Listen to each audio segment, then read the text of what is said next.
ये किस ताल्लुकात की पेचीदगियों को बहुत ही अच्छे तरीके से दिखाती है। एक तरफ तो बारान और दिलान की गलतफहमी है जो एतमाद के बुरान तक पहुंच जाती है। हाँ। और दूसरी तरफ हारून और यास्मीन की मेहनत है जिसे आखिरकार कामयाबी मिलती है। सही।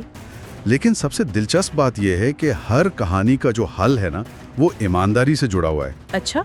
जी, लेकिन सिर्फ सच बोलने वाली ईमानदारी नहीं, बल्कि अपनी कमजोरियों को तस्लीम करने वाली ईमानदारी। वाह, ये तो बहुत गहरी बात है। तो फिर सबसे बड़े जज्बाती मरकज यानी बारान और दिलान से ही शुरू करते हैं। जी। दिलान ने माफी मांगी, उसने अपनी गलती भी मानी, लेकिन बारान पर तो जैसे कोई असर ही नहीं हुआ। मुझे तो शुरू में बारान का गुस्सा कुछ ज्यादा ही लगा। हाँ, बज़ाहिर तो लगता है। अच्छा। ये उनके रिश्ते की बुनियाद पर हमला था। उसका गुस्सा इस बात पर था कि दिलान जो उससे सबसे बेहतर जानती है, वो उस पर शक कर कैसे सकती है। सही। इसीलिए जब दिलान ने वो फोटो एल्बम के जरिए सुलह की कोशिश की तो वो नाकाम हो गई। बिल्कुल, क्योंकि मसला तस्वीरों का था ही नहीं। जी, मसला एतमाद का था। वो एक सतही हल पेश कर रही थी, जबकि जख्म बहुत गहरा था। और फिर जो असल वजह सामने आई, वो तो मैंने बिल्कुल भी नहीं सोची थी। मतलब ये बारान पर अदम एतमाद का मामला था ही नहीं। ये तो दिलान की अपनी अंदरूनी कश्मकश थी।